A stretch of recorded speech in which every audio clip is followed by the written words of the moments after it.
This is awesome. Oh, Clark, hey. Good to see you among the living, man.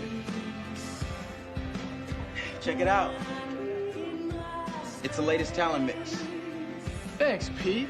Good to see you all among the living. Hello, everybody, and welcome to the Talon Mix, the Smallville recap podcast that is back from the ashes after the birth of my child. I'm one of your hosts, Brian, here as always with my pal, Zach. Zach, fuck, marry, kill, Clark Kent, Lex Luthor, or your friend Brian Miller. Oh my god. Top of your head. Don't overthink it. So if I marry you, do you come with the kid? I think so, yes. Or is that like part-time? Is that like weekends or something? No, I'm moving into your house immediately with a child. It's going to be a real full house situation. I'm also assuming in this scenario, my wife has died, and she has told me her wish is for me to move on and to marry you. Okay. Oh, man. See, I was going to say, you probably fuck Lex Luthor, right? Right. He's the best lay of the three of you. Almost definitely. And that's no shade at you. Oh, it's accurate. I am a mediocre on a good day. That's what to expect if you choose to marry me, my friend. See, if I marry Clark, though, I get the protection. You know what I'm saying? Also gaslighting, though. That's true. He is kind of a whiny bitch, too. So I am currently fighting between, you're definitely fucking Lex Luthor. Yeah. I'm currently fighting between marrying you or you shooting me in the back of the head. Yeah. That's exactly right. Yeah. So yeah, I'm going to make some things here. He's going to gaslight you. He's going to make you feel crazy. Look, he's Brian, never going to tell you the truth. You and I were basically married in college without the intercourse. So, I mean, like I think people had called us a married couple at more than one occasion. Yeah, I'll marry you. You know, the devil you know. Thank you for saving my life. I don't know what I'm getting with Clark. Plus, it'd be fun to raise a kid with you. There we go. That definitely wouldn't fuck this kid up. Wow, you just killed Superman. This kid I did the impossible. This kid would be the only kid in school talking about Smallville. Oh, that is maybe the life my child is doomed to. It would be a social outcast. Brian, we're back, baby. And not back, baby, the character. We're back, baby. We should be back, baby, the character. I wish we were back, baby, the character. I wish we had more back, baby episodes. That would be... Did he die? I think so. Oh, what a shame. What a shame. He's got a lot of back babies. That's though. right. Like, one could have ran off into the woods. Exactly.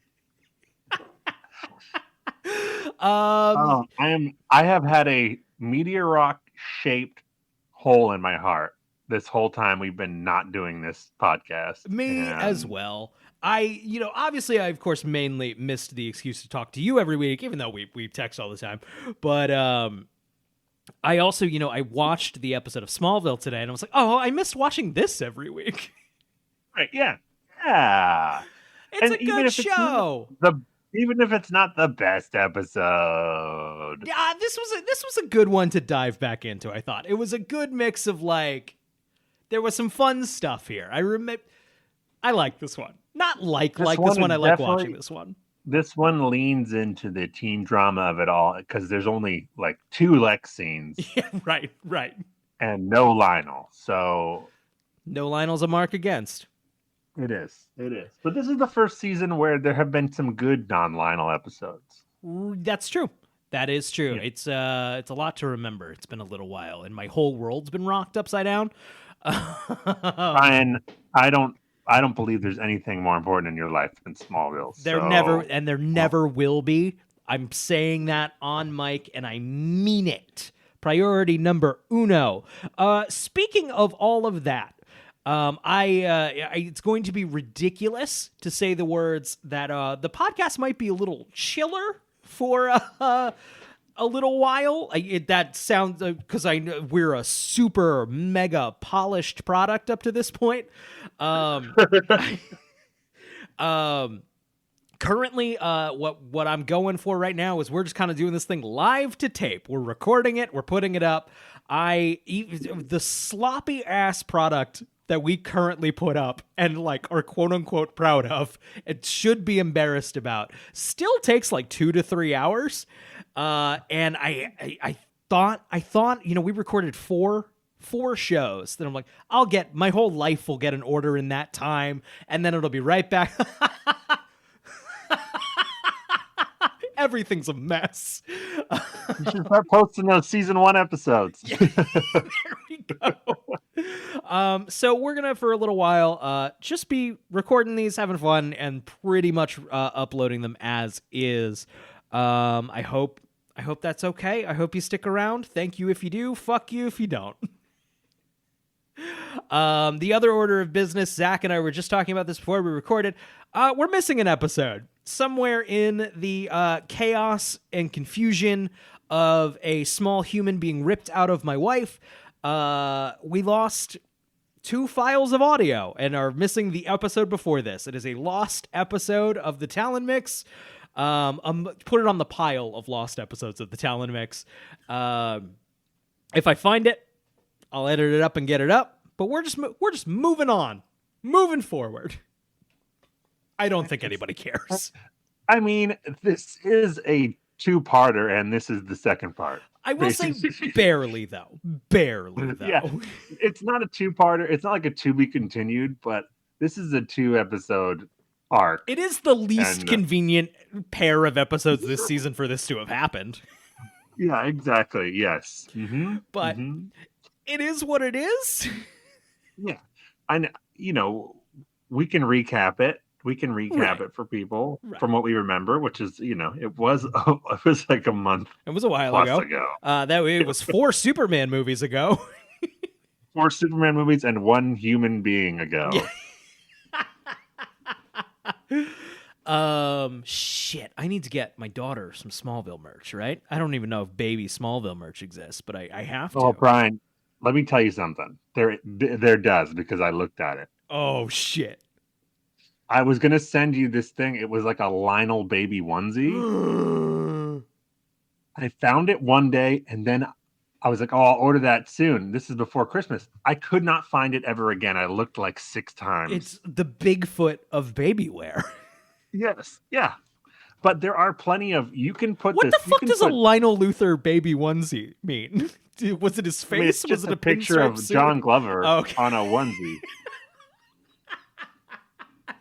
You can put anything on a onesie, That's Brian. True. That's true. I was it like a pinstripe suit and a wig?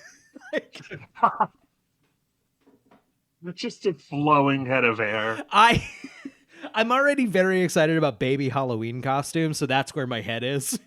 Oh, yes. Oh, you and your wife, you guys are going to come up with something sick. I'm kind of leaning towards a Macho Man Randy Savage. There's a costume of that. Okay, I thought you were going to do Terrifier or something. That'd be good. My wife won't watch Terrifier. Macho Man, that's really funny. Yep. Great. Hey, Zach, what we can't recap everything we've watched since last time we spoke. But we did that on the Patreon anyway. People got to pay for that. Hey, we got a Patreon. There's a link in the description of this podcast.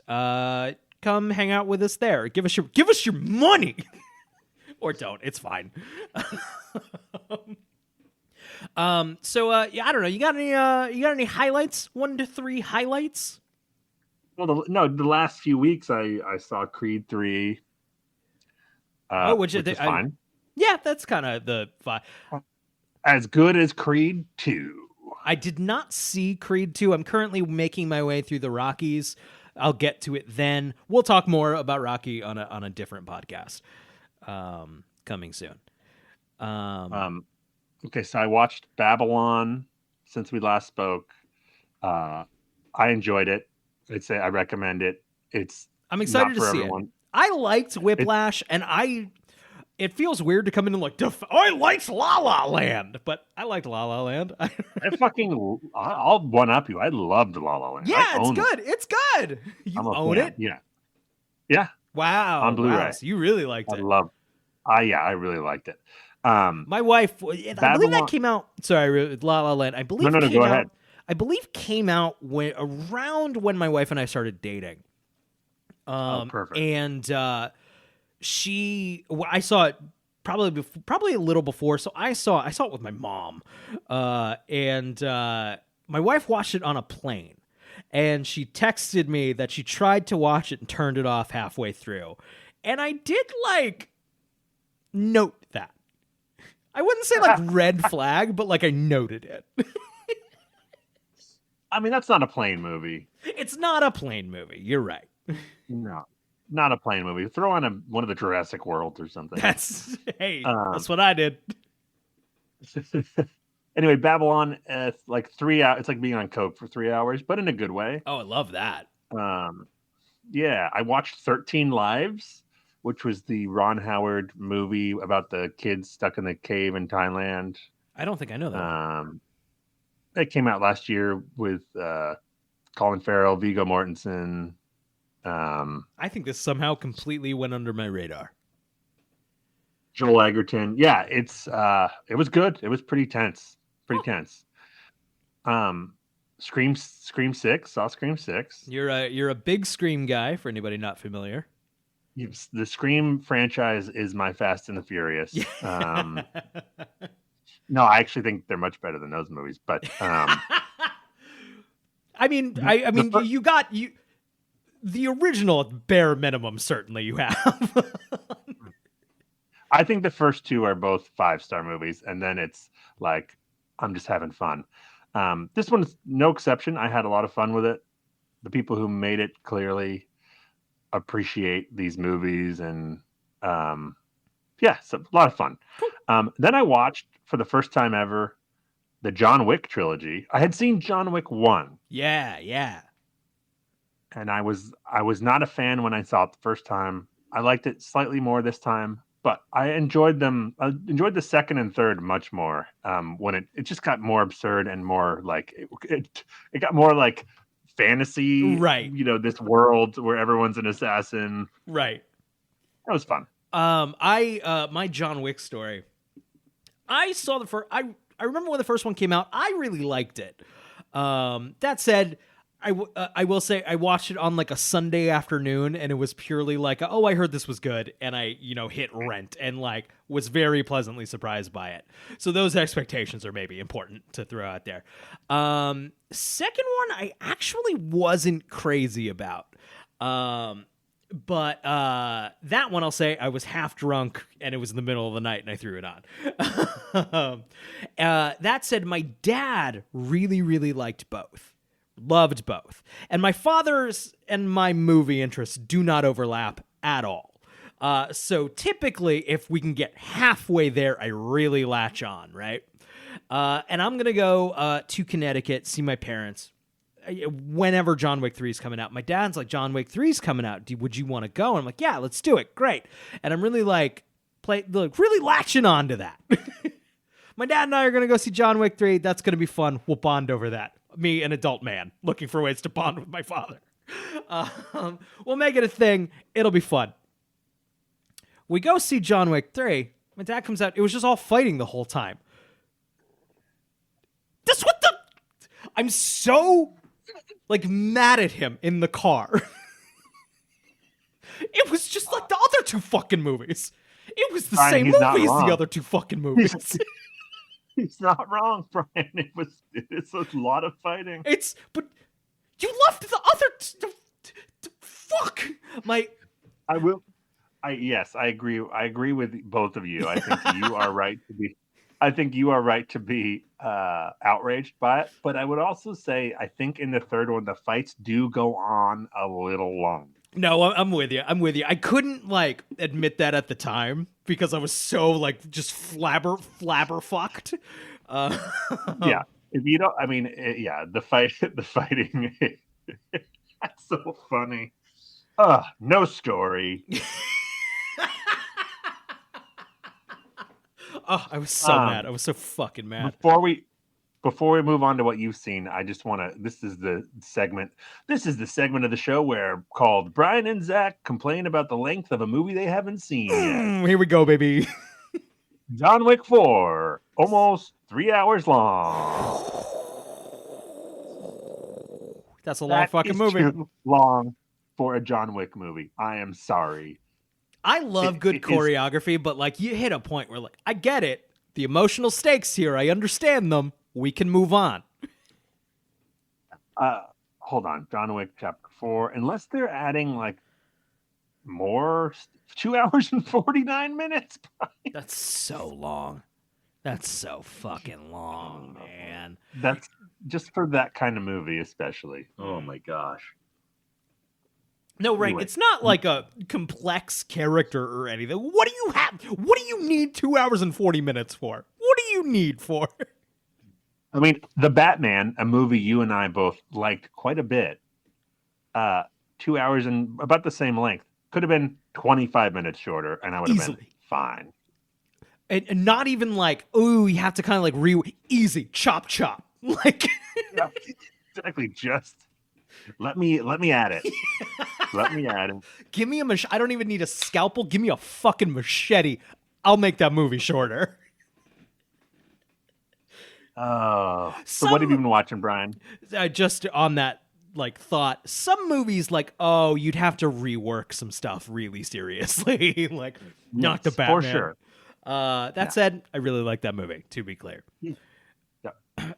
So yeah, I'm kind of gonna rock it through some stuff. Puss in Boots: The Last Wish, delightful.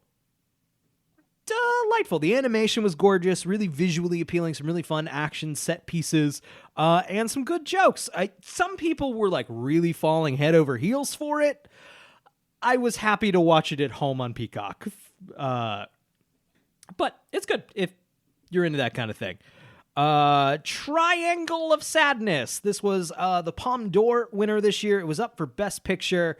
It is fucking 2 hours and 45 minutes-ish.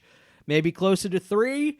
And I would say not worth that time. It's got some highs. It's got some pretty high highs. Never quite justifies that fucking length, though. There's no John Wick fight scenes. Yeah, right. It's a little... Triangle of Sadness can basically be summed up as a whole bunch of rich people go on to a cruise, pirates attack that cruise, and then the boat sinks, and these rich people, they can't even handle being on an island. And it's a little like... That's not that... I don't know if every satire needs to have some brand new fucking sharp edge take on it. Sometimes you can just kind of riff on an idea. That's a long time to do that. Yeah, that sounds like an hour and a half. Easily in an hour and a half. A lot of complaints about Rian Johnson's Glass Onion were like, well, the satire's not anything new. That's okay with me. Triangle of Sadness, though. That's my least favorite criticism. Right. There's nothing new, Brian. There's nothing There's new. nothing new. Like, there's new presentation. There's no new idea. Ever. At all. About anything. No. Yes, exactly. I watched, I threw this on a whim on Shudder. Have you heard of this? It came out in 2019, In Search of Darkness. Oh. It is a documentary about 80s horror. And maybe I have heard about that. Yeah. let me be clear to our other point here. So I guess I'll get right to it. It is 4.5 hours. It is 4.5 fucking hours. I am torn between, like, was a Shudder exclusive. You easily could have hacked this up into hour-long episodes and called it a fucking documentary series, like a limited series. But part of me kind of loves the balls to be like, nope, this is a movie and it's 4.5 fucking hours. It splits. There are chapters. You could easily, roughly every hour is a new chapter, easily. So I kind of love that. That said, this is nothing ambitious, nothing crazy. It's likable talking heads from the horror world and like podcast personalities and footage from fun movies. I haven't finished it yet. I watched probably 2 hours of it in 2 chunks. I got 2 chunks of it left to go. I'm finding it very enjoyable. Along that note, though, this is a 4.5 hour movie about 80s horror films, right? Apparently, that wasn't enough time because the year after that, another 4.5-hour film called In Search of Darkness 2 came out about the same period of time. 4.5 more hours about 80s horror films. And that, really getting the back catalog probably with that one. And that apparently not being enough, the year after that, released In Search of Darkness 3, 6 hours. So, like, by the third one, they're talking about, like, canon movies. I hope so. Like, I hope so. That said, just, like, it's yeah, it's hard to be mad at the length in this scenario of like, A, it's a streaming exclusive and it's perfect like laundry folding stuff. You know what I mean? Like, this isn't a movie you need to sit down and watch. This is do your dishes, make dinner, have it on, turn it off, pick it back up. But if you're interested in that topic, recommend it. Let's see. I think there were a couple of other things I wanted to talk about. Also on Shudder, I watched Possession from 1981. It's starring Sam Neill. It's fucked up. That's all I'll say. It's fucked up. I recommend it. Fucked up.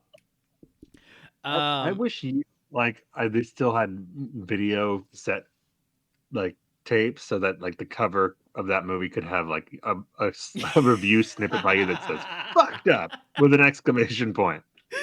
It's the good. Nowadays, that would sell. That would sell I videos. think so. You know what I mean? It's the good artsy kind of fucked up.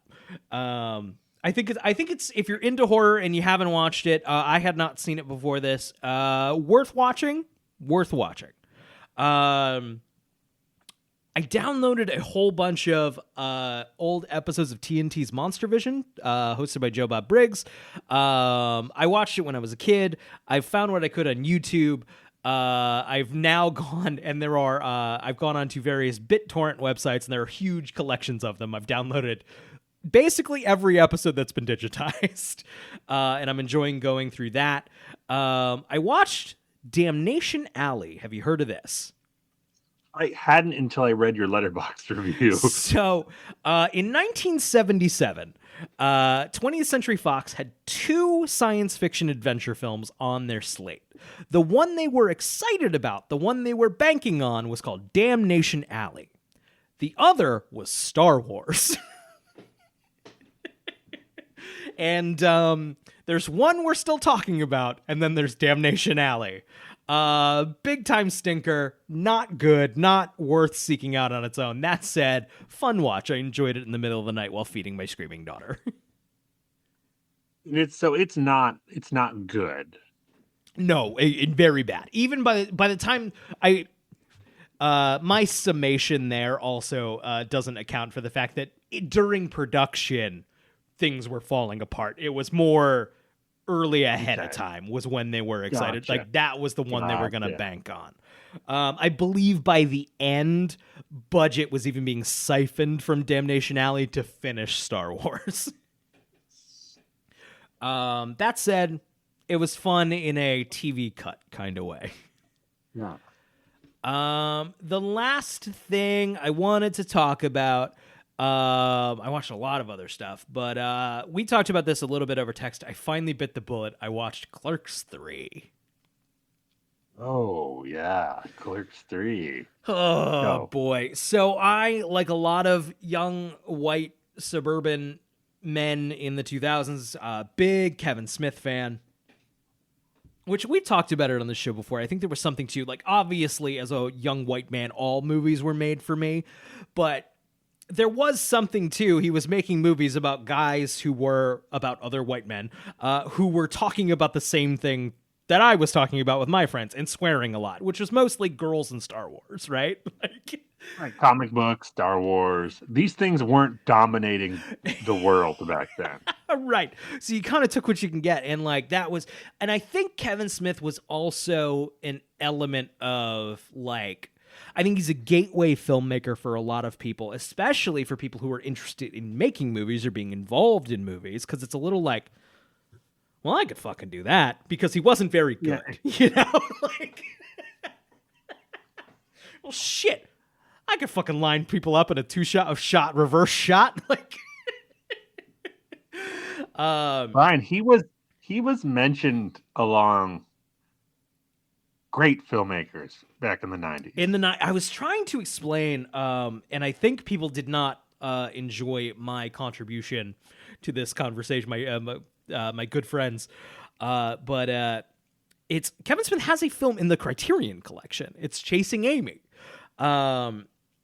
which doesn't hold up very well. I haven't seen it since probably high school, but I remember it not. From what I remember, I would say it probably hasn't aged great. It's a lot of characters just saying homophobic things for the majority of the runtime.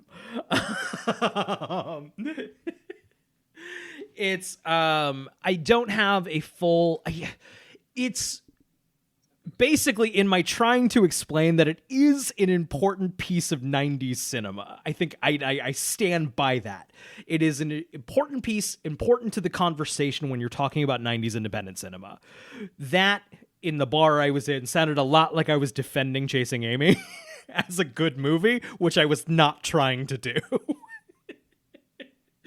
I think it's an interesting movie, that said.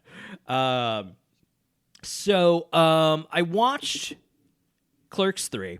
And it's bad. It's very bad. I'd say it's definitively very bad. It's ugly. No one's good in it. It's a sappy nostalgia fest. There aren't many jokes. That said, I'm not made of stone, and I kind of liked it is the wrong word. By the end of it, I'm like, I'm glad you did it, you little son of a bitch. Like, I was happy to transit and check in on my old friends again one time. Just to make our people who listen who like Smallville squirm a little longer, what was your take on Clerks 2?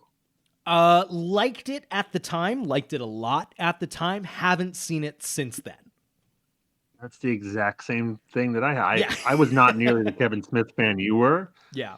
But I had seen Clerks in high school, and then probably just the once. And then I saw Clerks 2, and I liked it a lot when I saw it. Yeah. You know, I thought it was really funny. But I haven't seen it since. I also randomly rewatched, it was on TV, Jersey Girl. Jersey Girl might be Kevin Smith's movie that's actually kind of good in that it's a completely generic rom-com. Right. Yeah. But, like, it's a movie. It's a movie. Yeah. I mean, Dogma's got some quality to it, right? Dogma, I think, is a fun script that's very boringly directed. I think that's the deal with Dogma. But anyway, I brought up Jersey Girl because Kevin Smith used to host this film festival called Vulgarthon in Red Bank, New Jersey. And it was usually like his movies / adjacent movies in his circle, right? And my high school girlfriend got us tickets because I was a huge Kevin Smith fan, which I was very excited about. The problem was I didn't want to be dating this girlfriend. I really wanted to break up with this girlfriend.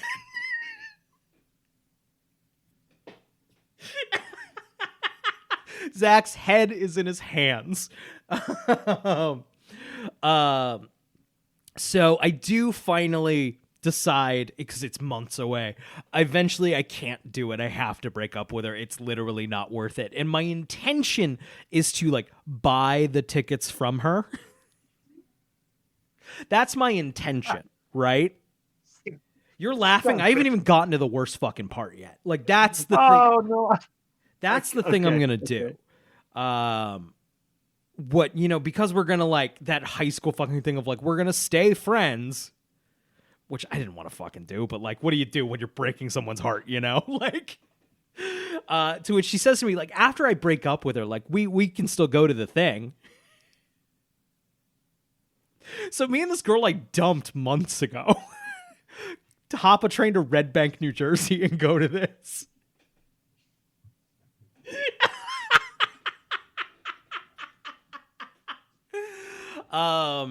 And I got to see Clerks 2 there months early, which was the highlight of my life.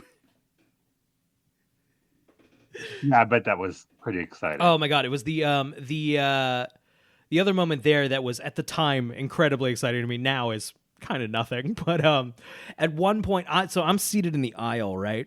Jason Mewes busts into the auditorium, sits next to me, not next to me, because I'm in the aisle. So he sits next to me, cross-legged in the aisle for the majority of a movie. And then there's a Q&A afterwards. And Jason Mewes leans over to 17-year-old me and says he wants to go get fucking lunch. He's going to start clapping to try. And he wants, when he starts clapping, he wants me to start clapping to try and wrap this up so that he can go get lunch. And I'm 17 and I'm like, this is the greatest thing that's ever fucked. Whatever you say. Do you want me to get in a van with you? Yeah, I would have. That said, Clerks 3, not very good.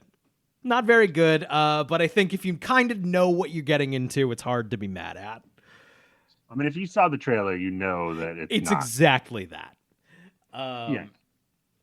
If I were off air, I'm going to tell you what happens in this movie, and you're going to think I'm fucking making it up. It's insane. It is an insane movie on top of everything else. It's insane. I did watch the just continuing to make. This is a Smallville podcast. We'll get around to it. I haven't talked to an adult in a while. Yeah. I mean, I'm close. I'm close to that. I watched the Clerks cartoon, the animated series. Delightful. Actually, similarly, there are jokes that don't hold up, but like there are jokes.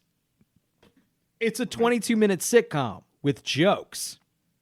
So if you're going to watch one Clerks thing, go back and watch the Clerks animated series that got canceled. I believe they made 6. They canceled it after 2. I watched both of those episodes. On TV, really. It was airing. It was ABC. It was like real. Mm-hmm. I believe what happened was UPN ordered 14 episodes. And then they turned UPN down to go to ABC because ABC wants it. And what they should have done was do UPN. They probably could have had a real run on UPN. Not the audience for that. Not at all. Also, UPN, you don't have to have as high ratings to stick around. Exactly. It's the right age demographic. Stupid. That's a bad decision. I distinctly remember, like, on the commentary track for the Clerks animated series, that's the thing. They were like, we should have done that. We made a fucking mistake. The bare minimum, they would have aired all the episodes they made. Right. But yeah, the show has jokes. The actual, like, showrunner of the show would go on to showrun Veep, so that makes sense. Clerks the animated series. It's pretty good. And it's only 6 episodes, and it's on the Roku channel for free. So, I don't know. I recommend checking that out. That's maybe the one Kevin Smith thing I no holds barred recommend checking out. It's pretty funny. Is that it? Is that everything? I mean, we could talk about more stuff because it's been so long since we've done this, but we probably should talk about Smallville. I think it's about that time. Wednesday, someone will discover Clark Kent's secret. Oh my God. Fresh new Smallville. Wednesday at 8 on Cleveland's WB.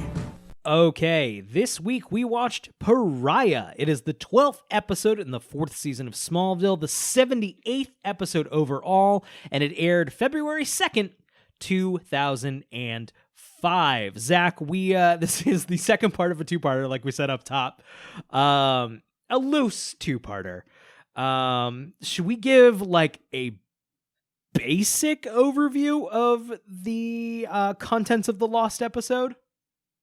Yeah. I'm just trying to remember. So Alicia got out of Belle Reve? Yes, Alicia. Was she in Belle Reve? I believe that is correct. Alicia appeared last season. Clark goes on a date with her. If you haven't heard the episode, my wife Emily watched that episode with us back in season 3.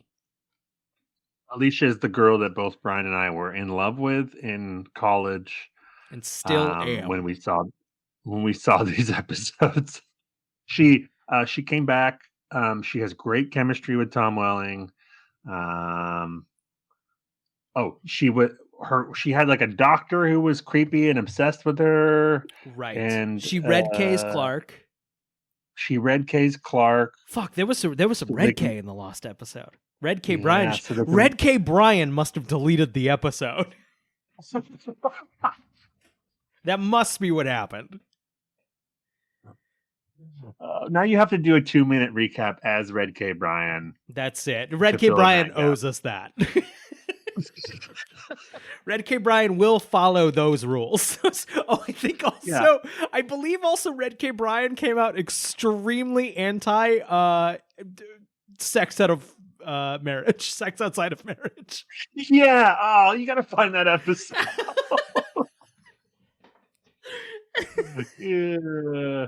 Yes. So she gives him Red K because she wants him to run away with her. They go to Las Vegas and get married. It's not legal because they're not 18. Some other shit happens. Anyway, the episode ends with I think they're going to be a couple. No, Alicia gets shot and they break up. Yeah, but then they kiss at the end. They break up for a second and then they kiss. Oh, you're right. I forgot about that part. You're right. Yeah. You're right. Alicia gets shot protecting Clark's secret. So she's like, oh, he's like, oh, maybe I can just date her. There was some really boring shit with Lana and Jason Teague. Right? Yeah. Oh, Jason Teague right. Jason Teague is being distant because he found out that his mom, or he suspects that his mom has engineered their relationship for nefarious purposes. Right. And that's not going to become clearer in this episode. This is where the writers are really going for it. Because Jensen Ackles has another gig. Sense. What's that? Not only does it not make sense, but it's boring. The beautiful Smallville one, too. Okay, it is karaoke night at the Talon. Chloe and Lois are belting out their best version. That's some editorializing here, Wiki. I'm, of course, reading directly from Smallville.fandom.com. Their best version of Joan Jett's I Love Rock and Roll. Nothing better than a sober teen karaoke night. At a coffee house. At a coffee shop. I will say I disagree with the wiki. I think Erica Durance and Allison Mack are intentionally not doing their best singing job in that scene. I thought it was a choice. I'm with you. Are you a karaoke guy? Absolutely not. No. I'm kind of the same. I'll go. Like, if my friends are going, I'll go and I'll drink a lot and be very excited for people. But you kind of have to kill me. But I don't drink really. Yeah, so that's important. That's like it's just listening to people sing badly. Right. And I enjoy being a ham and I love attention. But karaoke, I just like, nope, no one wants this. No one wants this. Yeah. Okay. Definitely not sober teen karaoke. Definitely not sober teen coffee shop karaoke. So Clark comes in with Alicia Baker by his side. The music fades and the entire audience stares at Alicia with contempt. Disgusted, Lana gets up to leave while Jason stays to confront Clark and Alicia. He spits out that he can't believe that Clark brought her here, and Clark tries to stand up for Alicia, but she hurries away in tears. Clark, we gotta talk here, buddy. You look like you had a thought there, Zach. No, go ahead. You first.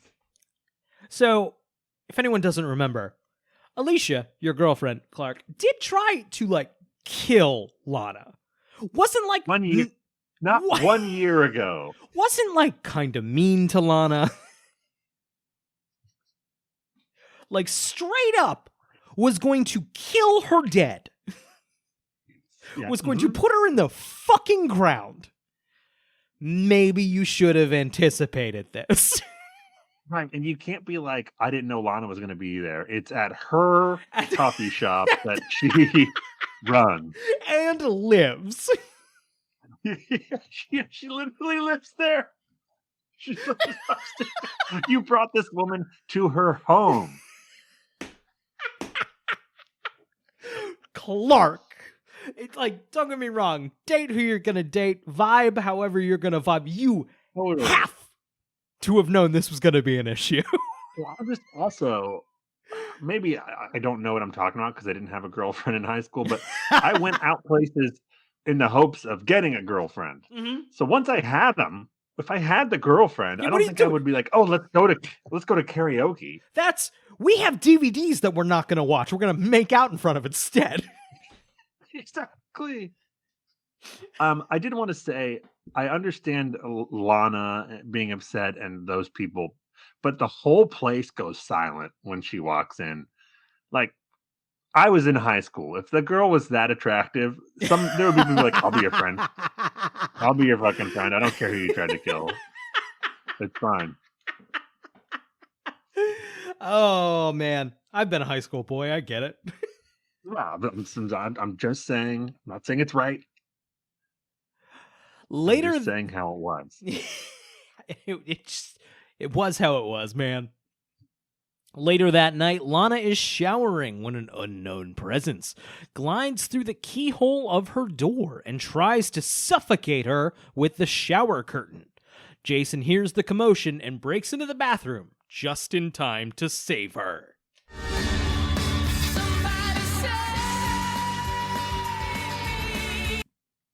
I don't know if that was the right spot. I think so. I took a swing. No, that was right. Great. I would say sometimes I am watching Smallville while playing a video game, right? While playing like Super Mega Baseball 3. In this case, I was trying to watch Smallville while taking care of a screaming child who simply would not stop screaming. And the video game is way easier to pay attention during. I was going to say, which one's more enjoyable? Yeah. So a couple things. That it's pretty brutal imagery of a young woman being suffocated by a shower curtain. Yeah, we for love a that in the WB show. 2000s, huh? Pretty graphic. Yeah. Oh, yeah. So Jason Teague knocks the door open with his shoulder, which is a common thing in TVs and movie. If you were going to have to break a door down, would you not kick it, Brian? I've done it with shoulder. You've broken a door open with your shoulder before. I mean, okay, I will be clear. I used to take care of my grandmother who had very severe dementia. She locked herself in a laundry room and was like freaking the fuck out. So no, I gave it a couple good like shoulder hits. And that got I will say it was a flimsier door. It was not like a front door of a house. Yeah. Oh, interesting. Because my instinct is like, that would hurt my fucking shoulder. Oh, it wasn't like good. Yeah. And this was a flimsy, weak door that the Rock could have just pushed open. But because the two there are two genders. There's Brian and there's the Rock. Those are the two. But that's okay. So it can be. It is done. Some people do slam their shoulders into closed doors. In retrospect, sure, the foot probably would have done the job and probably would have sucked less. I guess you could F your knee up getting jammed on a door or something. You know what? You could F your knee up. Yeah. Yeah. So at the hospital, Jason tells Clark that Lana doesn't want to see him. Although medical, where she is diagnosed with athlete's foot. Yeah, right. I think. So Lois and Chloe point out that there's only one person in town who can enter and exit locked rooms unseen. Are you sure? Are you sure? Yeah, right. We're in season 4 here of a show with a pretty regular formula. We're not throwing out there the possibility like that Clark's crazy for it could have been somebody else. So, in that scene where Chloe and Lois and Clark are talking, Chloe makes 2 separate references to William Shatner. I remember one. Oh, you're right. It's 2. It's what's that show? T.J. Hooker. Yeah, that was it. And Captain Kirk. Right. But it's not in the same sentence. It's separate parts of the conversation. Was somebody in the writer's room just having fun?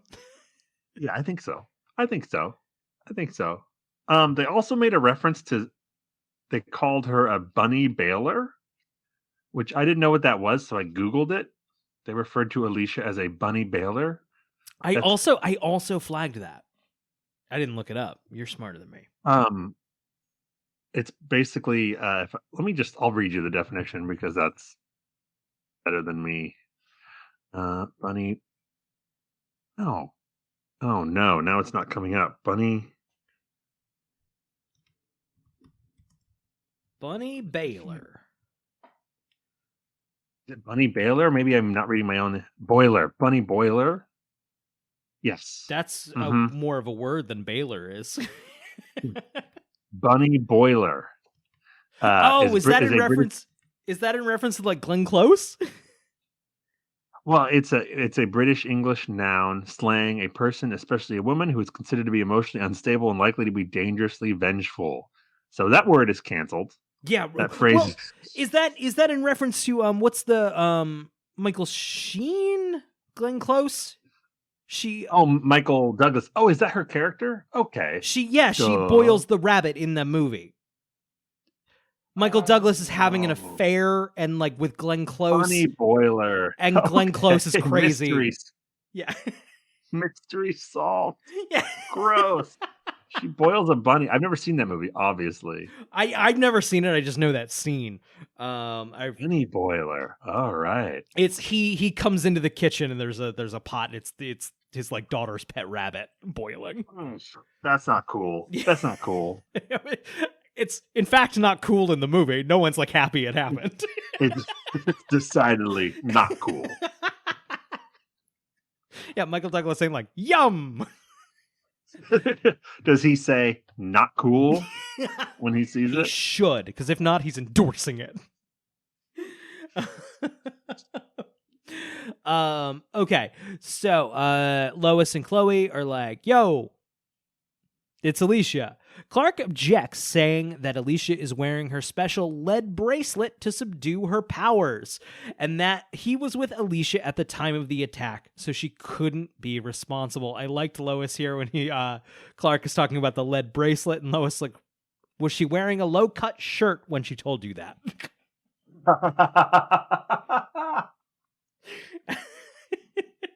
I didn't catch that. That's great. It's good. That's great. So he tells the same version of events to Sheriff Adams the next morning. The sheriff leaves. Martha and Jonathan again tell Clark that they disapprove of him dating Alicia. Upset, Clark maintains Alicia's innocence and reminds them that they taught him to look for the good in people. So the sheriff comes in and says, he tells the sheriff that Alicia was with him, and she said, "You better not be lying to me, Mr. Kent, because that's the only thing keeping me from." She says, "Because that's the only thing keeping me from throwing her in jail." I'm like, really? Based on what evidence are you going to throw this girl in jail? Yeah, right. There's literally zero evidence. Zero. There's a line here because I don't know exactly where it is, and I don't know that the wiki here is going to specifically call it out. But Lois, talking to Chloe, basically casts doubt on the idea of meteor freaks, which hang the fuck on. I have that in the notes. Hang the fuck on. So you believe that she can teleport.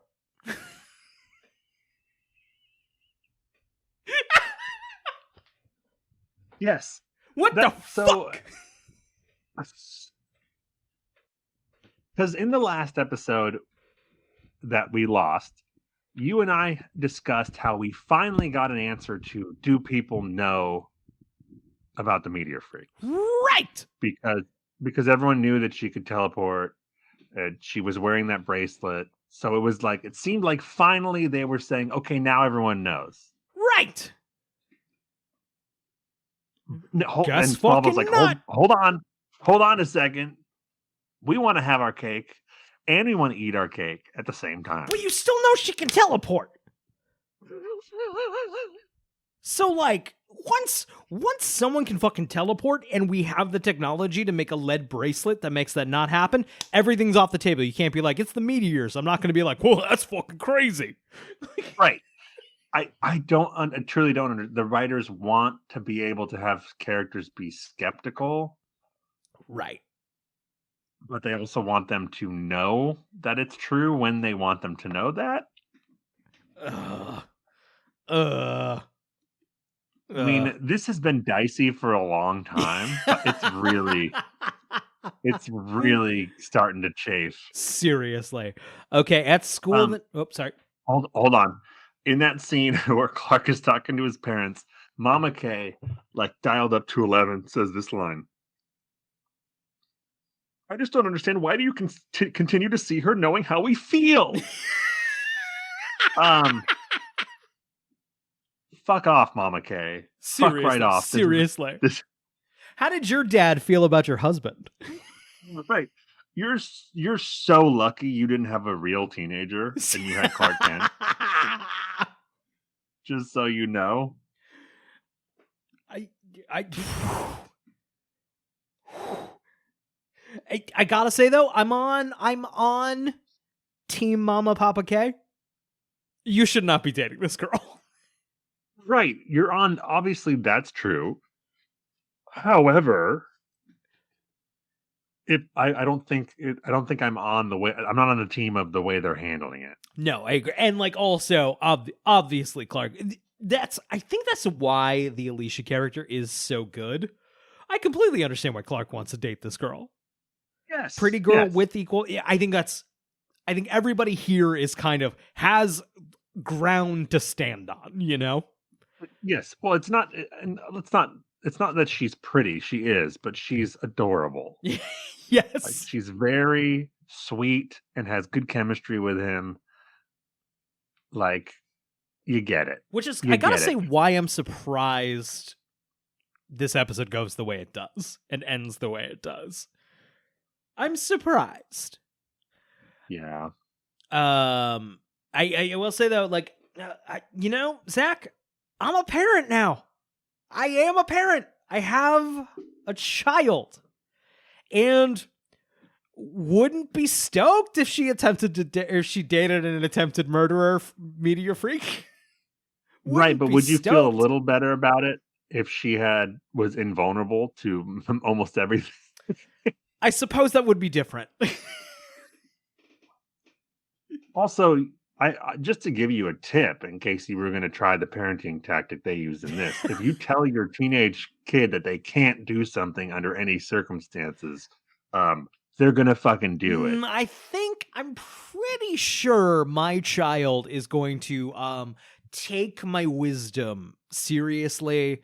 And I think everything I say will be gold to her. Specifically when it comes to teenage romance. Yep. Absolutely. I don't foresee this crashing and burning from my perspective at all.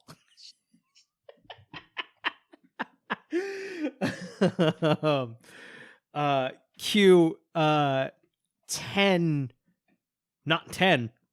That's just my marker for a very long time. 16 to 20 years later, we're still doing this fucking stupid podcast. And I'm like, Zach, I don't know what the fuck to do, man. Wait, what are we doing in 16 years? Are we doing this cartoon or we're back starting over again? So by year 16, by and the years are flying by. We've been doing this for a couple of years now, dude. I think by year 16, we've of course finished Smallville. We did something else. We kind of tried to reformat a little bit, and we got really excited about it. And then everyone kind of dropped off, and we're like, fuck it, maybe we'll do Smallville again. And then so we do it again, and then we're like, now we have an idea for something else. And so now on year 16, we've just given up on whatever that idea is, and we've started Smallville a third time. Are you saying our Family Matters podcast did not take off? Despite our best efforts. I do Full House before I did Family Matters, but I love Family Matters. There's so many things we could do other than Smallville, but we have chosen Smallville, Brian. Our Emily and I in the deep in the pandemic, right? Like truly losing our minds. Got about halfway through a very in-depth Full House zine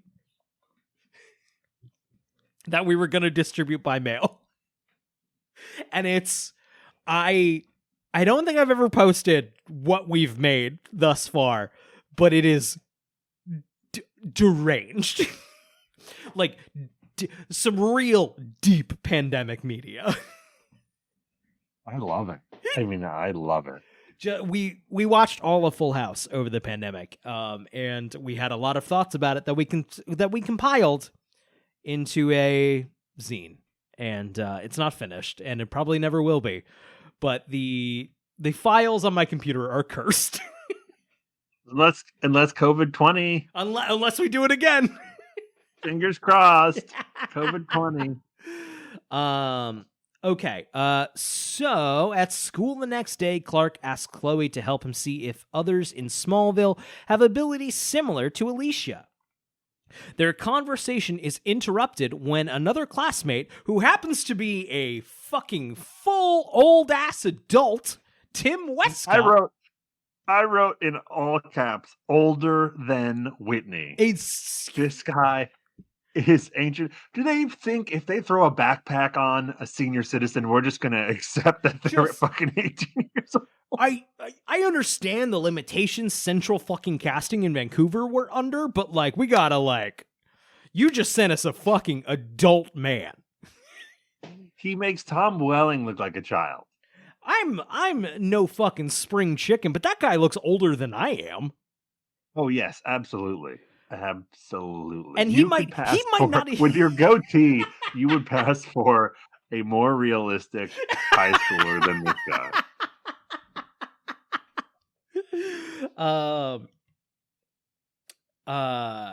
Also, Brian, this guy, I'm pretty confident comes back in Smallville, but as a different character. In season 9, I think he plays the still a high school student.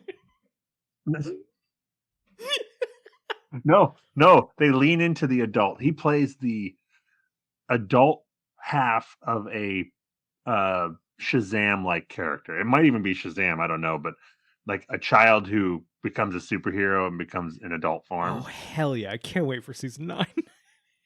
Season 9 is so fun, Brian. It's full-on Superman show. Hell yeah. Speaking of Shazam, that second movie just flopped. Yeah.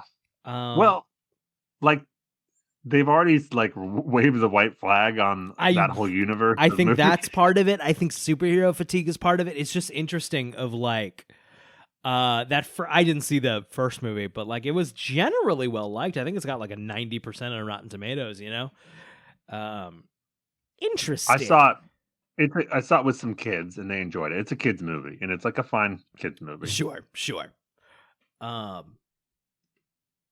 Yeah, no one was. I heard it was okay, and no one was like, "You gotta see it." Right. Every now and again, Shazam. The first Shazam has been in our typically when Emily and I are thumbing through the streaming services, there's typically I would watch XXXXXXX. Shazam frequently makes it into I would watch, but never onto let's do it. Yeah, it's the also ran. Yeah, right. The permanent also ran. Yes. Is Okay. there another Shazam-like character in DC, or was I think I don't know, but I think Black Adam is similar. Kind of a similar thing. I'm just looking? Season 11. No, that's not one. Alec Abrams. I don't know. Derek Okay, Hamilton, it's actor. the character. We'll get to this in season 9, I guess. But Sure. The actor Derek Hamilton, who plays Tim Westcott in this episode, does not have a profile on the Smallville wiki, which leads me to believe he may it not may not be be him. Maybe it's not him. Maybe it's not him. I guess we'll find out in season 9. I thought he was in more than one episode, but it doesn't matter. We're talking about this episode.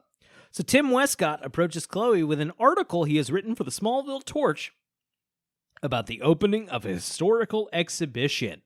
Tim notices Lois and asks her out on a date, which has that ever happened that easily in high school?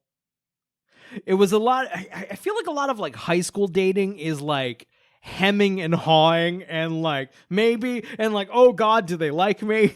I don't know if there's a lot of as an adult, I hit an okay point of liking someone or just do you want to go out sometime? High school, fucking forget about it. Forget about it. Right. But you have to understand this guy's 75 years old. You know what? I forgot. So, okay. Lois reluctantly agrees to the date. Clark then asks Tim if he saw anything that night at the Talon, and he remarks that he saw a blonde girl in the alley. I wonder Tim's involvement. yeah. I don't think it's supposed to be a mystery. Yeah, right. It's literally just who could have done this? Hi, I'm the oldest man alive. In his loft, Clark receives a visit from Alicia. He asks her if she was in the alley, and she says she again tells him that she had nothing to do with Lana's attack. However, she admits that she was not wearing her bracelet because giving up her powers was like being in prison. She asks Clark if he could ever give up his powers, and he says he'd rather not have them than hurt anyone. Any thoughts? No, I would say Alicia.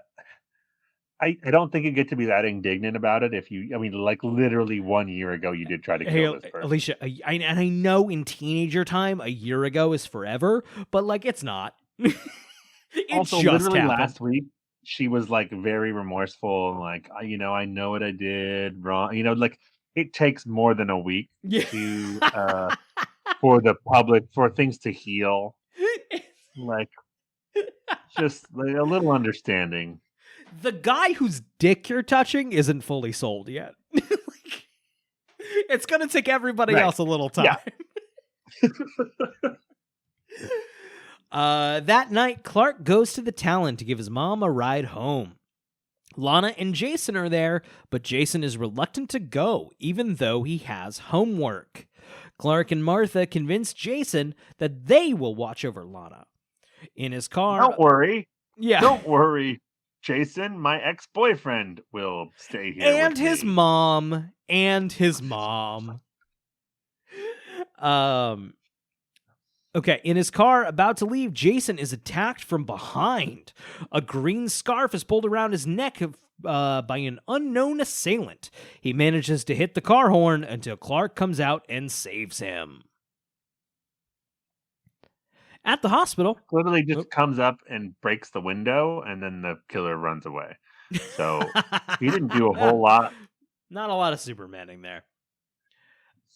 At the hospital, Lana has a run-in with Genevieve Teague. Genevieve laughs away Jason's theory that she orchestrated their quote-unquote chance meeting. Genevieve then confronts Lex and asks him to hire Jason because she believes it will separate him and Lana.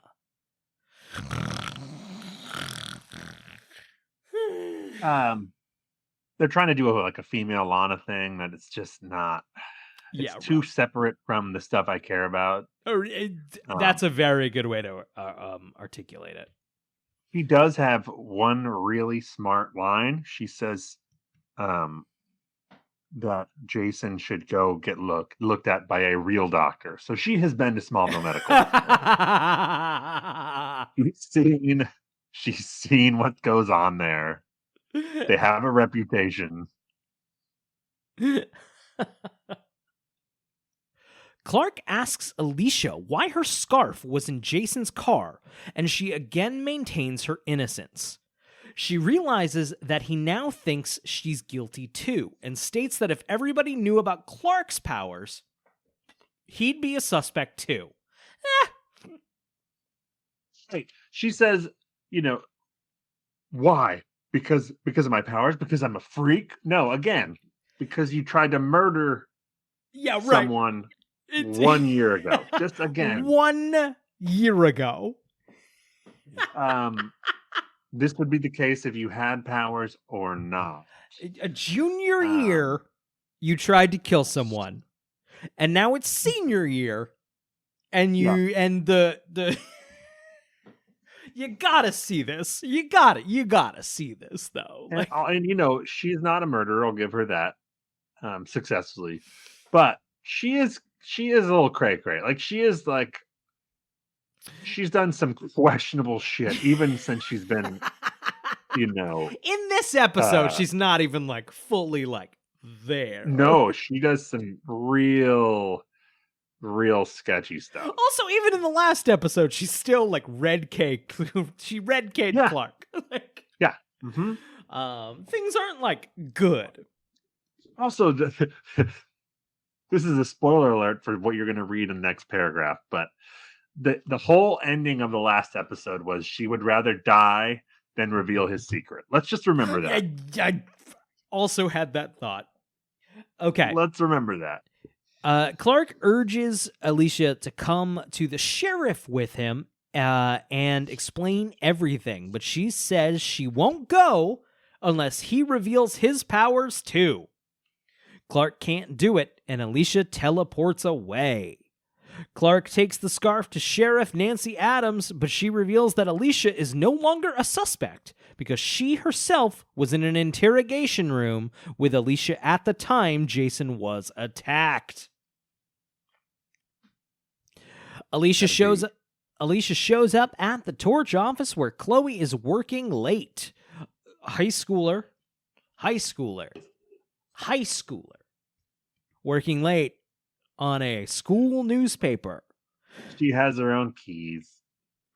Clearly. She remarks that one of Chloe's closest friends is one of the so-called meteor freaks about whom she writes. Sometimes there's this insinuation that Chloe knows something's up with Clark, right? Chloe knows there's something up. And yet this episode treats it as whoa, what? Right, yeah. Yes, that has been the whole season has been she's kind of onto him. Right. And now she's absolutely not. A meteor freak? That's insane. So Alicia doesn't know he's an alien. She thinks he's a meteor freak. I guess so, yeah. Okay. Does she not? She knows he has an allergy to meteor rock. Right. Yeah, I guess. I think maybe in the season 3 episode, Johnny K's you tell her everything? And he's no, she just knows that I have powers. Right. I think that's correct. Johnny, that's how she finds out about, because she's listening, and he goes, right. I suppose you told her you were also allergic to green meteor rock. He's no, obviously. Right. Okay. So Chloe asks why she should believe her, and Alicia teleports them into her car. Driving dangerously fast, she calls Clark and tells him her car's brakes are failing. Instantly, just to be clear, your car's brakes were failing. Like, you'd have time to call for your fucking bud. Yeah. Oh, no! Okay, instantly, Chloe and Alicia are teleported out of the car, out of sight, and Clark super speeds to the scene. The car speeds into road construction, sending it flying through the air towards Clark. Chloe watches as Clark splays his hands out, catches the car sideways in midair, turns it right side up, and gently lowers it to the ground. Catches the car, Wiki. Catches the car. Would have been fine. Cool. Is the cool effect. They clearly Yes. spent some money on it in This is a 2004. big moment. This is a huge moment, and it'll be played back, I think, in the opening credits for a long time. I will say it's a good thing they teleported out of there, because even though Clark catches the car, it's still going like 70 miles an hour. They would be dead. He saved the car. He did not save them if they're still inside the car. I don't know if you know this. I've talked about it on the show. I recently got a car that got totaled a week later. 1 week later got totaled. And that now anytime I see anyone being just like, you don't know what you have. How are you being irresponsible with that car? Did you ever find out who was responsible? Yeah, currently there is yes, we have his information. He is denying it. In currently the insurance company suing insurance company thing, he is denying it. What he can't explain is why he would have given me his license and registration if he didn't hit my car with his truck. Didn't he drive off? What's that? He did, but a couple of neighborhood guides helped me find him.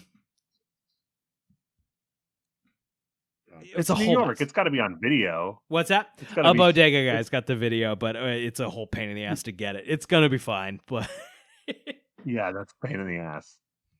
Ugh. But I am a little like, what are you doing to your car? Do you know how easily you can get out of the city with that? Come on. I was gonna say that's almost a car crash. That could be, because I don't think that thing's driving so well after flipping through the air like that. Right. I don't think it counts. I think Clark caught it, but yeah, no, I don't think it counts either. But it's close. It's the closest we've ever come without actually doing it. Yes. I think you could get that to where it has to go. Maybe not much farther, but right. Yeah, to the mechanic. That thing will roll into the mechanic. Okay, sorry, just looking for my place here. Okay, so Clark sees that the car is empty. Confused, he super speeds away and never seems to call Alicia like, yo, what up? I caught your car. You're not in it. Also, you could have teleported out of this in the first place, so I guess this was just saving your property. I guess it's my mom's car. She'll be so mad. Why were you... You could teleport anywhere in the first place. Why? All right. Chloe is left stunned and speechless at witnessing a display of Clark's powers. Once again, would die 1 episode ago. 1 year ago, she tried to kill Lana. 1 episode ago, I die before I told your secret.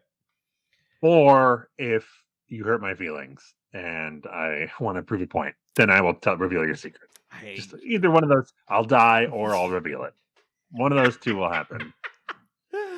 Lois's date with Tim turns from awkward to creepy when Tim offers his opinions of Lana and Jason's relationship. He states that a teacher dating a high schooler is wrong and they got what they deserved. Lois... He doesn't appear to think Lana is the victim there. He's like a high school, a teacher or a football coach dated this young lady, and they both have to die. And once again, to be clear, if this happens to be your first episode and you're just diving in or haven't listened in a while, Jason Teague is a college assistant football coach. And this is a gray area at best. Yes. I like they have Lana just in case that people in the audience didn't know. Lana says, they're both over 18, which is weird. So Lana must have been held back. Yeah, I think there were a couple of 18-year-old seniors in my grade. I think so. You turn 18 during the school year, right? Like it's like October is the cutoff. You're right. We're in Also, they're both 18 and they haven't done it yet. That's right. They're both fucking virgins.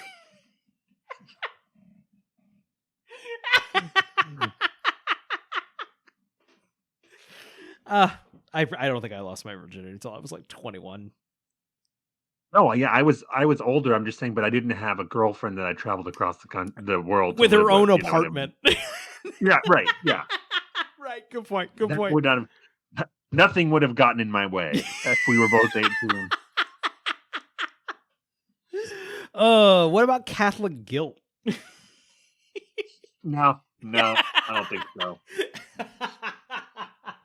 It wasn't that strong. Mine was. That same high school girlfriend that I mentioned earlier.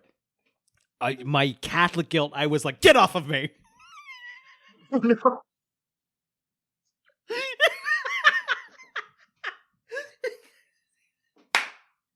Buddy, I was Catholic. I mean, I have the guilt still, but I was not a believer at that point. So the guilt still stays there, sadly. Yeah. Oh, I'm still culturally Catholic. No, I probably wasn't. I think in Vancouver when we met, I was in the middle of like my deepest, like, oh, this isn't real. Like that's when it was happening, you know? Yeah.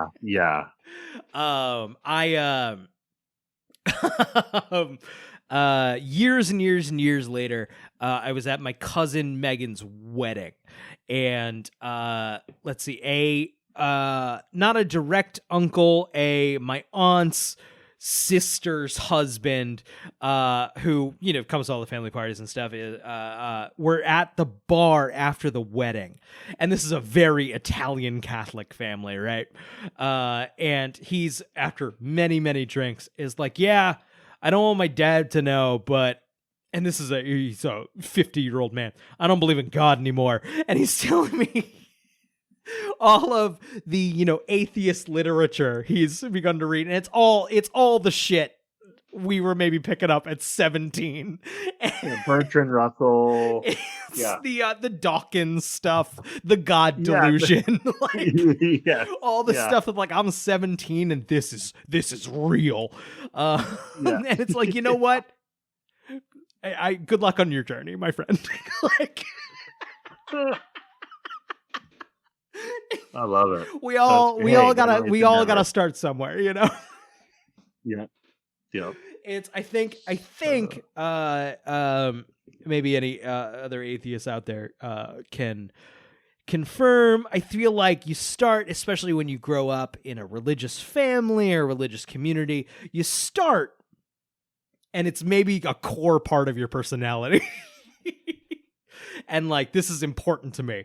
And then eventually you mellow out, and it's kind of like, I kind of just wish everyone would shut up about every aspect of this. None of this is interesting. No. Yes. Agreed. Yeah. Just is what it is. It's like, yeah, I agree with you, man. Shut up. Right. I know. Right. Exactly. I was like, yeah, no, I did this when I was 17. But I don't want to talk to anyone about things I was interested in when I was 17, including this. Except Smallville. Except Smallville. Come on. You literally just discounted our entire podcast. Sorry, I have one more quick story about religion. But my uncle at one point, who was my godfather, at one point, I'm fully an adult by this point, but he's like, "Hey, I have this book. I want you to read it." And it was like, "Whatever you think of it is fine, and we could talk about it. I just want you to read it." And the book was Rediscovering Catholicism. And it was like, it's like, if you think it's fucking stupid, that's fine. Just like read it and let's talk about it. And I did, and we did. And it did no selling. And to his credit, he, held up his end. We talked about it, and we had a very civil discussion, and, shook hands at the end of it. But I kept the book. I didn't like throw out the book or anything. And so my mom was helping me move out of an apartment. And my mom saw like Rediscovering Catholicism among my books. And All excited. She very silently, she was like very silently excited, like, ooh, maybe he's coming around. And I had to, then eventually I'm telling her that story. And she's like, oh, I thought that, like, no, your fucking brother gave that to me. Sorry, and Mom. I read it, and it was fucking stupid. I guess we should keep talking about Smallville. I guess. Okay. Smallville / religion podcast. And it's an excuse to talk to my buddy every week. That's what this show is. The Smallville is a thin framework. Okay. I'm still just looking for it. He states that a teacher dating a high schooler is wrong. They got what they deserved. Lois is unsettled by this comment, and the date ends abruptly. Yeah, it's a classic first date overshare by this guy. Yeah, right. He's like, I hate change. I think Smallville should be like it was before the 80s. And I think those two teenagers deserve to be attacked. Yeah, I wonder what went wrong here. It all seems golden to me. Lois meets Chloe in Wiki. Lois meets Chloe in Talon. Lois meets Chloe in Talon and asks if she has seen Clark, but Chloe can't answer properly. That's why it was like, "Have you seen Clark? Have I seen Clark do what?" It's a good scene. It's good. She's like, "I'm sure he's zipping around looking for Alicia." Lois tells Chloe that she has suspicions about the murderer. She asks Chloe if she is all right and goes away to find Clark. Suspicions? This guy pretty much just told her he's the murderer. Yeah, right. At her barn, Alicia encounters Tim, who boldly states that he's there looking for something belonging to her to leave at the next murder. Why doesn't she teleport away right then? Right then. Well, teleport away. And then just tell your superpowered boyfriend what's going on. Alicia, this could have gone different. This could have gone different. This could have gone very different. She realizes that Tim is the one framing her, but is unable to get away before he drugs and overpowers her. So he chloroforms her, but it takes like 10 seconds. She could have teleported away while he was chloroforming her. Lots of opportunities here. Yeah. I'm not saying she deserved to die, but... Just saying, you could have tried to not die a little harder. Yeah. At the Luther Mansion... She wanted it. She wanted that. That's all I'm saying. At the Luther Mansion... Just kidding. At the Luther Mansion, Genevieve tries to persuade Lex to help separate Jason and Lana, saying that she could provide Lex with information about his father's release from prison. Do you think... I'm from this storyline, from this Genevieve storyline with Jason, I'm really under the impression that writers were taking this week by week. Oh, they had to have been. Not week by week, but like, they did not think this through. Which, don't get me wrong, I'll do when I'm running like Dungeons and Dragons. I'll take like, here's a bad guy. I don't really know what their plan is yet, but they'll start showing up here. Sure. But that's not a television show. That's drinking beer with my friends.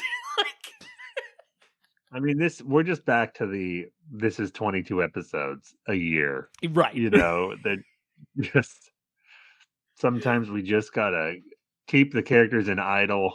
Yeah.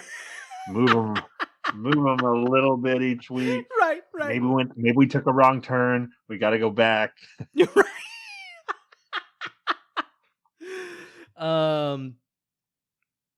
So Clark arrives at the barn looking for Alicia and finds her body hanging from a noose. Which is real. He gets her down, but she is already dead. Clark cradles Alicia's body as he cries in his grief. Lois appears and tells Clark that she knows who is responsible. Clark goes to confront Tim. I feel like Tom's doing some acting here. He is acting, yes.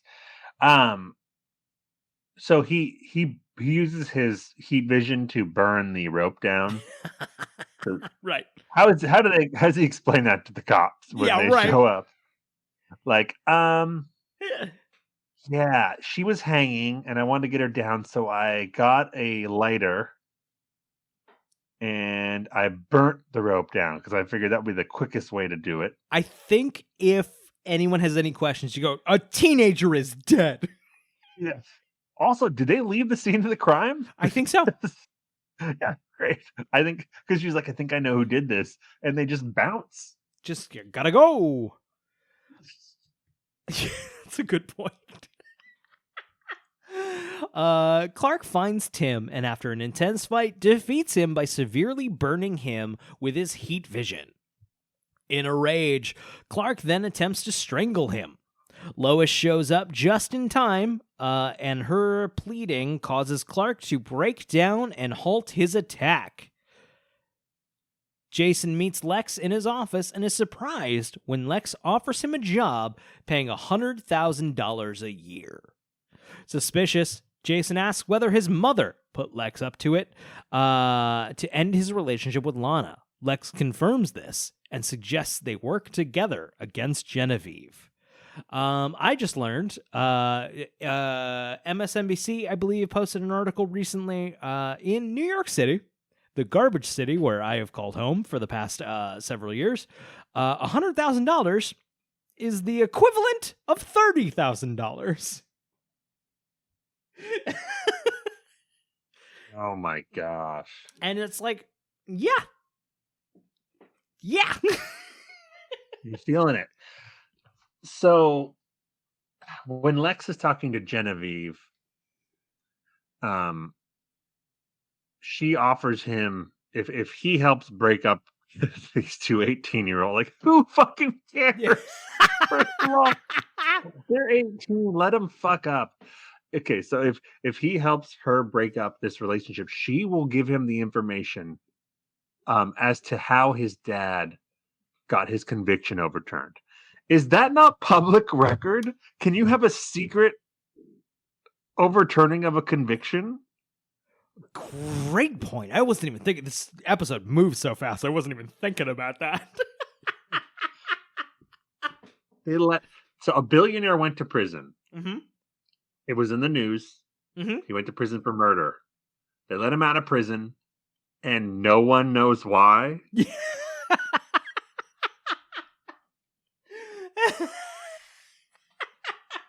Jesus Christ, Smallville. If only we weren't living in a time where we had a detailed knowledge and experience of watching a billionaire maybe go to prison. Gosh, I hope so. Which it was. We're recording this on. It's 12:30 now on the East Coast, but it's Tuesday. It's the Tuesday that Mr. Former President Donald Trump said he was maybe going to get arrested. I don't know why we were all banking so much on this guy's word. Yeah. I don't know why we were all like, well, this must be happening if he said it. Right, yeah. Because just throwing out... It's also funny how, like, it's going to be way uneventful. Like, no one's busting into Mar-a-Lago. It's going to be, if an arrest happens, it's going to be lawyers are going to call lawyers. There's going to be a date scheduled for him to come in. Like, of course. Yeah. I guess, any other thoughts on the Trump indictment, Zach, before I go back to Smallville? God. I mean, just no, because I'm just going to get mad. Yeah. We'll talk about it later. Days later, Clark is in his loft, forlornly throwing a ball against a wall. His parents show up, worried that he's been in the loft by himself for 2 days straight. Yeah, his super girlfriend just died. Like, hung herself, and he found her. Get this kid some therapy. And then he went and sat in his fucking loft for therapy. Now. They're like, Clark, I know you're sad, but you fucking reek. It's been 2 days. Can you please come take a shower? We could smell you from inside the house. It's disgusting. Also, get over it. We told you not to date this girl. Yeah, we told you how we felt about the girl. He tells them that he can't forgive himself for not going to reveal his powers when Alicia asked him to, and feels responsible for her death. Martha and Jonathan respond by trying to comfort him. I think there's some good Welling stuff here. As good as he could do with the material. This show is a Tom Welling defender. Every guest we have on this show is like, Tom Welling's bad. No, he's not. No, especially not this season, Brian. This is Agreed. He actually is an MVP candidate this season. Agreed. I think he is in the running because we've gotten so little John Glover. I mean, it could be his year. I fully agree. And you know what? He's my dark horse. I'm hoping for it. The switch in tone to silliness, not apparent in this episode, but throughout most of the season, has benefited him greatly. The introduction of Erica Durance, who he has actual chemistry with, has benefited him greatly. 100%. The introduction of Alicia, who he has actual chemistry with, 100%. has benefited him greatly. This could be his year. I hope so. And you know what? I hope so. I got the Tom Welling t-shirt on. It's the baby onesie. It fits you though. That's weird. I am. If you've never joined in on any of our live streams, I actually am a baby. I'm a man in a baby's body, so it is me, just like a baby hands. So I do fit in a baby onesie. So is this bit clear or making sense? Oh, Zach's frozen. We'll be back.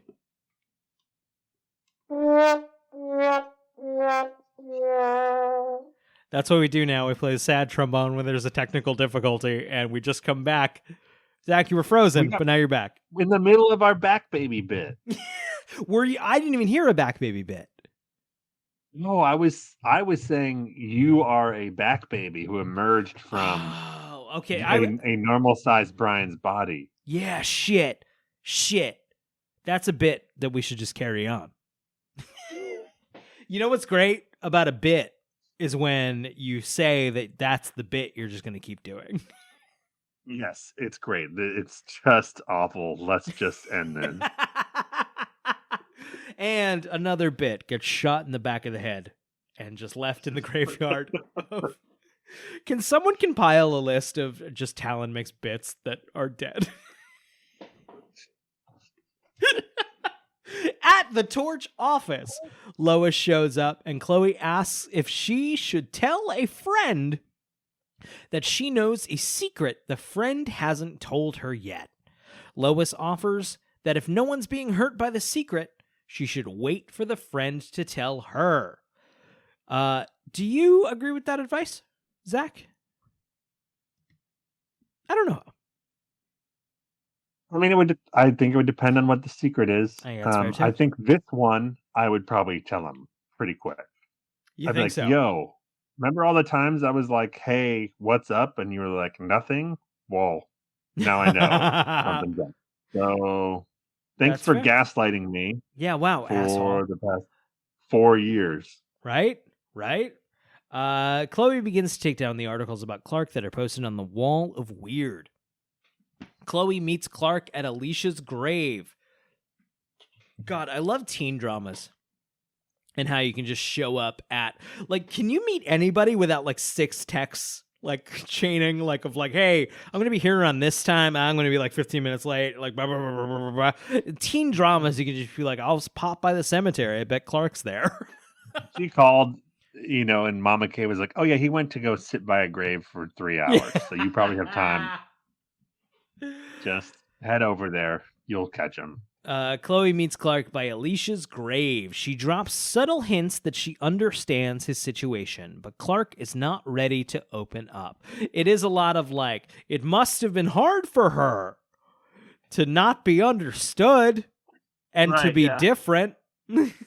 And have no one to talk to about it. She tells them that she is there for him if he ever needs to talk. I do think it's a good Allison Mack scene. Clearly, this is a big scene for her, and I do think she brought it. And this is the new phase, the next phase we're entering in. We just finished the one where she kind of knows something's up, and now we're in the phase where she knows, but he doesn't know she knows. Right. Which is a fun little string here. Yeah. It'll take us through the end of the season. What fun. Featured music this episode. We have I Love Rock and Roll performed by Erica Durance and Allison Mack. The karaoke cover, which we have confirmed is not up for consideration in Needle Drops because it happens diegetically in the episode. Not that I think it was a huge contender anyway. I was going to say, although this is the season where we're going to have to challenge that. I will bring Emily into, and we'll make some cases, but I have a few arguments in favor of including maybe just that specific one. Maybe there are exceptions. We do have to keep that exception in mind going forward into like it might set precedent. We'll see. Could something be both? Could something be? Here's a preview of my argument.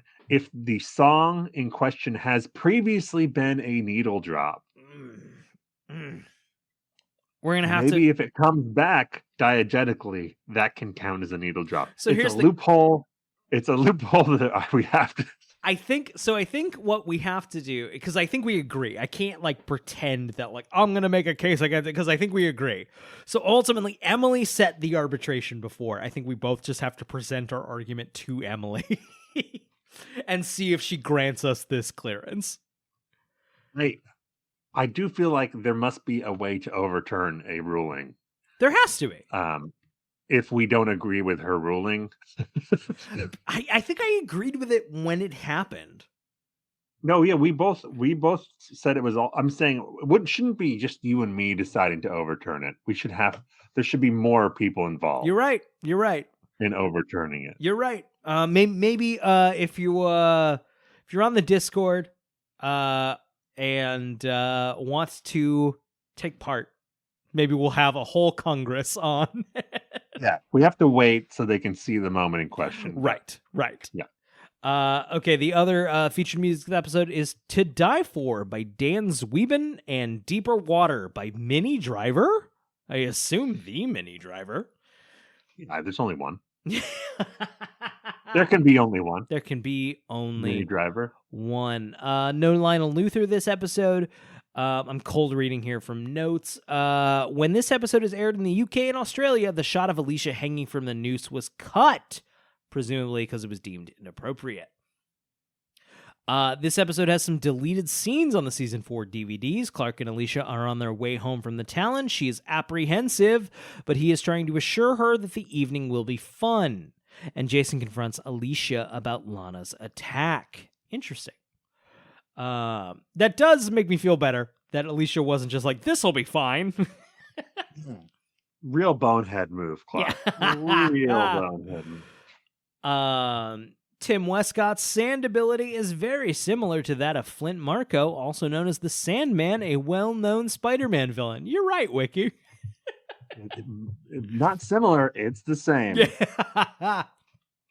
When Clark nearly kills Tim at the end of this episode, it demonstrates the remarkable amount of control Clark already possesses over his strength.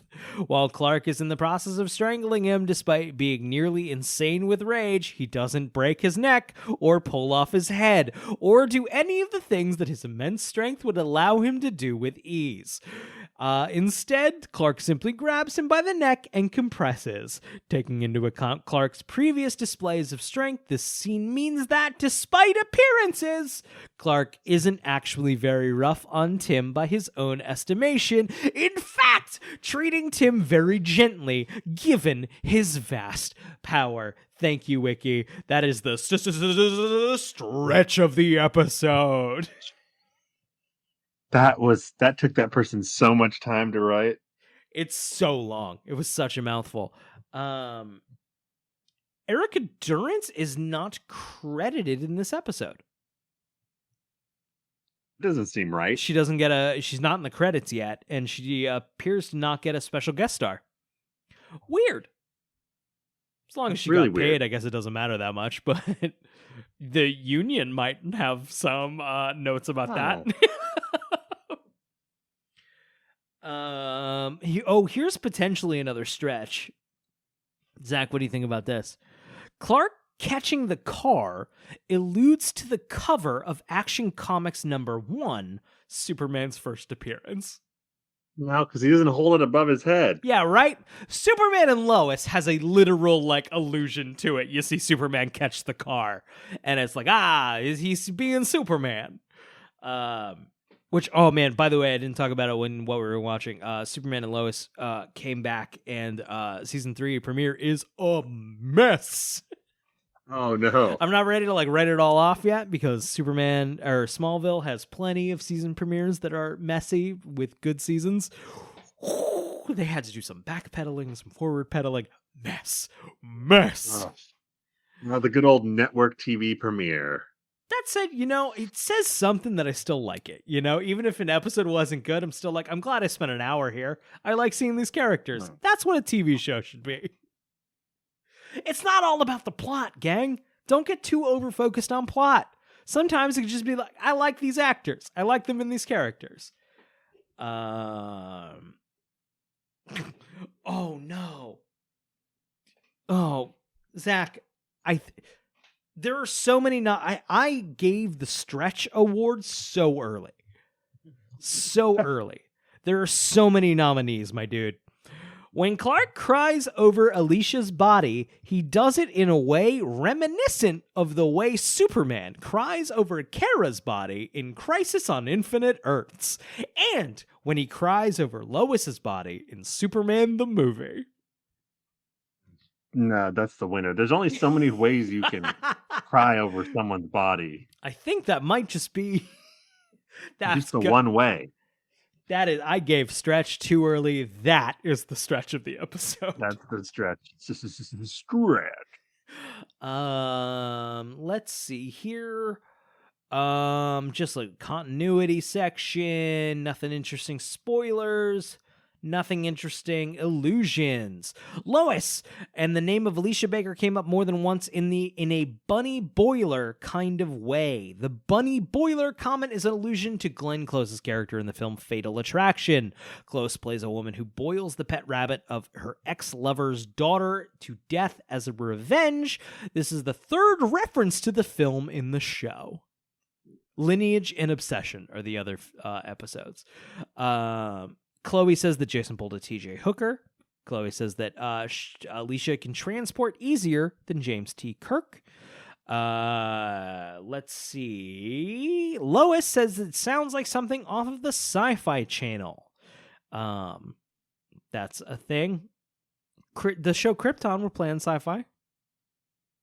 Well, we could watch the show Krypton, Zach, when we're done with Smallville. Boo. Boo. Not unless Marlon Brando's in it and he pronounces it Krypton. I hope so. Krypton. I guess that's everything, Zach. Anything else we need to go over? No, I think that's it, man. It's good to be back. It's good to be back, baby. It's good to be back. It's also good to be back in a space where I'm just going to hit stop on this and then just upload this as it is. Fuck I yeah. hope it's good. Yeah. Hey, this is the Talon Mix, the Smallville recap podcast. We have a Patreon. We don't expect you to join it by any means, but that said, we do an extra episode a month. It's usually us just dicking around. We have a Discord. There's a link in the description of this podcast as well. I think that's everything. Zach, do you have a question for the Smallville gods? Yes. Smallville gods. Will Brian ever find the audio to the previous episode we recorded? Good night, everybody.